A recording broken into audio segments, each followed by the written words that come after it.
Have you ever thought about studying abroad but stopped because of high tuition fees? What if I told you there's a country that not only lets you study for free, but actually pays you around $1,000 every month just for being a student? That country is Germany.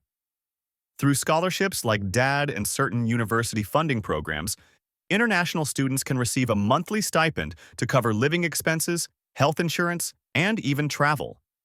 Many master's and even bachelor's programs in public universities are tuition-free. You only pay a small semester contribution, often less than $300. Here's how it works. First, you find a tuition-free program at a German public university. You can search directly on DAAD's official portal. Second, you check if that program offers funding or if you're eligible for DAAD scholarships. If approved, you'll get a stipend every month, usually between $850 to $200, enough to cover rent, food, and transport. The best part?